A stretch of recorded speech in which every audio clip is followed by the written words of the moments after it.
இன்றைக்கி நம்ம என்ன பார்க்க போகிறோம் அப்படின்னா, இந்த அளவு ப்ளவுஸில் இருந்து எப்படி நம்ம இந்த ஆர்ம் ஹோல் வேல்யூவை கரெக்டாக எடுக்கிறது அப்படின்னு சொல்லிட்டு தான் பார்க்க போகிறோம்.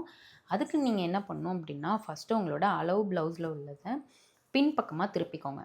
பின்பக்கமாக திருப்பிட்டு உங்களோட ஷோல்டர் வேல்யூ இருக்கு இல்லையா, அதாவது ஃப்ரண்ட் அண்ட் பேக் ஜாயின் பண்ணி விட்டுருப்போம், அந்த இடத்த நீங்கள் பர்ஃபெக்டாக பிடிச்சிட்டு இந்த மாதிரி இழுத்து பிடிச்சிக்கோங்க.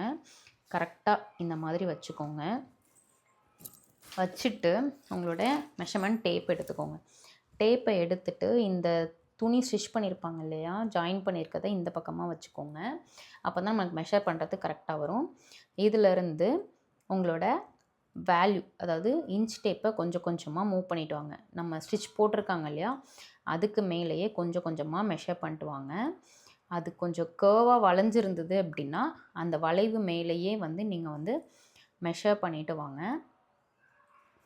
இந்த மாதிரி நீங்கள் அதுக்கு மேலேயே மெஷர் பண்ணிகிட்டே வர்றப்போ இந்த இடத்துல எங்கே ஜாயிண்ட் ஆகுதோ, அதாவது இங்கே இது வரை தான் நமக்கு தையல் இருக்குது, அது வரை நீங்கள் ஸ்டாப் பண்ணிக்கோங்க. நமக்கு பார்த்திங்க அப்படின்னா 8.1 இன்ச் இருக்குது. ஸோ நம்மளோட ஆர்ம் ஹோல் வேல்யூ பார்த்திங்கன்னா 8.1 இன்ச்.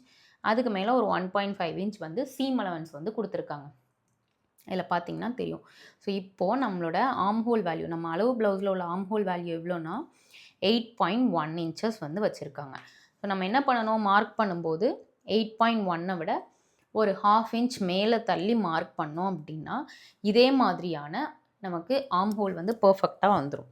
இந்த மாதிரி யூஸ்ஃபுல்லான டிப்ஸ்க்கு நம்ம பேஜை ஃபாலோ பண்ணிக்கோங்க. வாங்க சேர்ந்தே வளருவோம்.